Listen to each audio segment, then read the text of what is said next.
Coucou les girls, c'est Colline, bienvenue sur Koalas Food 2. Aujourd'hui on se retrouve pour une vidéo life saving et je m'adresse à toutes les femmes parce qu'on fait toutes des erreurs en make-up. Voilà, comme je vous le disais dans une de mes précédentes vidéos, on se met du mascara, tac, on éternue, pof, on a du maquillage partout, on s'est pas rendu compte qu'on a débronzé et on a un fond de teint qui est trop foncé ou l'inverse, etc. Et aujourd'hui je vais vous donner toutes les petites astuces qui vont vous faire gagner du temps parce qu'au lieu de recommencer votre maquillage de zéro parce que vous avez fait une erreur, et ben on va l'arranger en 2 temps 3 mouvements. Donc j'espère que cette vidéo va vous plaire, mettez-moi un petit j'aime pour m'encourager et c'est parti avec mes 7 astuces pour corriger les erreurs de maquillage. En ce moment c'est la période de ce genre d'erreur en maquillage, on vient de passer l'été, ça y est c'est la rentrée, les mauvais jours sont en train d'arriver et on a débronzé, sauf qu'on a oublié de changer de fond de teint ou alors on n'a pas de fond de teint pour l'hiver. Donc qu'est-ce qu'on fait? On s'applique le fond de teint, on est trop foncé et c'est pas possible. Oui d'accord, c'est pas possible d'avoir un fond de teint qui est trop foncé. Pour arranger ça, au lieu de tout enlever et de tout recommencer, c'est très simple. Il va falloir balancer avec votre anti-cerne et les autres produits que vous avez utilisés. Donc si vous avez utilisé un fond de teint qui est trop foncé, vous utilisez un anti-cerne qui est de la couleur de votre peau et vous l'appliquez de manière un petit peu plus large sur le visage. Donc vous pouvez l'appliquer en triangle sous les yeux, vous pouvez également l'appliquer un petit peu plus sur le centre du front, sur l'arête du nez, un petit peu plus sur le front. Vous pouvez aussi le tapoter ici juste en dessous de la ligne en fait de votre pommette et ça va vous faire un genre de reverse contouring, c'est-à-dire un contouring à l'envers où vous avez un fond de teint plus foncé et vous éclaircissez partout où vous voulez être une couleur un petit peu plus claire. Et ça marche très bien. Ensuite vous faites pénétrer tout ça avec votre Beauty Blender, vous appliquez une poudre translucide ou une poudre de la couleur de votre visage.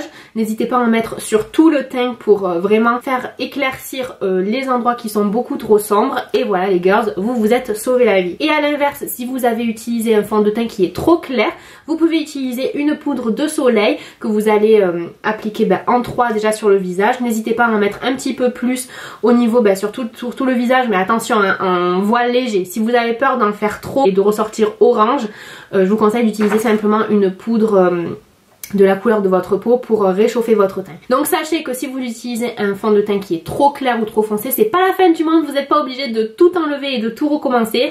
Surtout quand on s'en rend compte à 2 minutes de partir ou au moment de mettre ses chaussures, qu'on se rend compte que ça va pas du tout. Pas besoin de mettre un col roulé non plus, ne vous inquiétez pas, on a des solutions. Une deuxième erreur qu'on a tendance à faire aussi le matin quand on est pressé, c'est dépasser avec son rouge à lèvres. Donc là les filles, pour arranger cette erreur, il va falloir se concentrer 2 minutes. Vous prenez un coton-tige sec et propre, vous nettoyez correctement en enroulant le coton-tige pour éviter d'étaler en fait la tache. Et ensuite vous prenez un anti-cerne de la couleur de votre peau et vous venez tapoter petit à petit voilà, sur le tour pour redessiner le contour de vos lèvres et faire un résultat propre. Mais pour ça il va falloir se concentrer 2 secondes quand même. Et on va également éviter tant qu'à faire de se mettre du rouge à lèvres sur les dents, surtout qu'on connaît les collègues du boulot, hein, ils sont pas là à vous dire au fait t'as du rouge à lèvres sur les dents. En fait on sait jamais trop comment réagir quand quelqu'un a du rouge à lèvres sur les dents parce que on se dit la pauvre il faut que je lui dise mais en même temps je suis pas assez proche d'elle pour lui dire. Donc on sait pas trop. Donc on va faire une technique, c'est qu'on va tout simplement, et attention, instant glamour, se mettre les doigts dans la bouche, vraiment jusqu'au plus profond, au plus que vous pouvez et ensuite vous tirez. Donc vous faites une fois au milieu, à droite et à gauche et ça va enlever le rouge à lèvres qui est à l'intérieur des lèvres et qui peut possiblement se déposer sur les dents. Donc une fois que vous avez enlevé ça, vous êtes tranquille pour toute la journée et vous êtes sûr de ne pas avoir de rouge à lèvres qui se dépose sur les dents. Ensuite l'eyeliner. Allez, qui fait un eyeliner alors qu'elle est pressée? J'en vois plein, j'en vois plein. Déjà, première astuce, arrêtez de faire un eyeliner lorsque vous êtes pressés les girls parce que c'est le meilleur moyen de le rater. Mais bon, aujourd'hui vous vous êtes sentie forte, vaillante et vous avez eu envie d'appliquer un eyeliner alors que vous étiez pressée. Bon, évidemment, vous avez éternué, vous vous êtes raté. Don't worry, il y a des solutions. La première, c'est de prendre un petit peu de crème hydratante sur un coton-tige et de venir nettoyer l'eyeliner doucement, vous tapotez et ça va enlever l'eyeliner qui a dépassé. Deuxième solution, c'est d'utiliser de l'anti-cerne encore une fois pour nettoyer comme ça dessous, tac. Et troisième solution, c'est d'utiliser simplement un crayon pour les yeux couleur peau, beige, et vous venez vous faire un petit trait juste en dessous bien droit pour arranger l'eyeliner. Ce sont des solutions qui sont assez rapides et faciles pour les 2 dernières, surtout la dernière. et je suis sûre que ça va en sauver plus d'une. Si vous êtes comme moi, vous ne pouvez pas vous empêcher de vous mettre du mascara partout parce qu'on est d'accord, au plus vous avez du mascara, au plus vous vous sentez bien. Donc du coup, on s'en met partout et je suis vraiment la première, même quand j'ai des ombres à paupières, à me mettre du mascara partout. Mais c'est pas grave parce qu'il y a une astuce pour l'enlever vraiment de manière impeccable. C'est attendre que le mascara sèche et là vous prenez encore un coton-tige. Franchement les cotons-tiges c'est le sponsor de maquillage réussi, le sponsor des erreurs évitées. Vous prenez un coton-tige sec, vous attendez que le mascara sèche, donc 1 ou 2 minutes. Vous attendez vraiment qu'il soit bien sec parce que sinon ça va juste l'étaler et c'est pas du tout ce qu'on veut. Et une fois qu'il est sec, vous prenez votre coton-tige et vous frottez doucement. Si vous êtes assez délicate, je vous assure que même les ombres à paupières qui sont dessous ne vont pas bouger et je vous dis cette astuce elle me sauve la vie tous les jours. Ok, donc ce matin vous avez eu la main un petit peu lourde sur le blush. Est-ce que je peux vous jeter la pierre? Pas du tout, d'autant que le blush c'est la première chose qui s'en va dans la journée parce qu'on fait la bise aux gens et du coup ben on partage son maquillage de cette manière.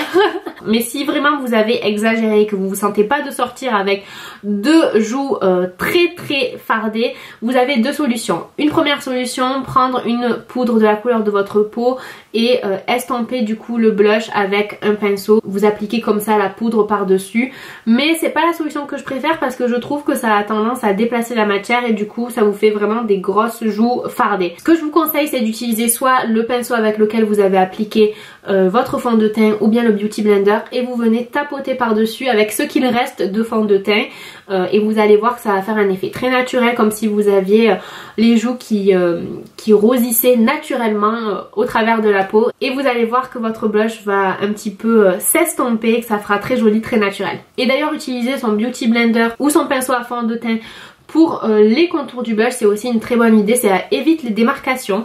Donc c'est encore une astuce au cas où voilà vous avez été encore une fois un petit peu trop pressé, vous avez eu la main lourde, vous avez une grosse démarcation du blush ou même du contouring et vous utilisez du coup votre petit Beauty Blender, vous tapotez comme ça et ça va vraiment adoucir la démarcation et ça fera un très joli fondu. Dernière erreur à rattraper, vous avez encore une fois pas la bonne couleur de fond de teint, c'est-à-dire que votre fond de teint par exemple vous l'arrêtez ici et il ne correspond pas du tout à la couleur de votre cou.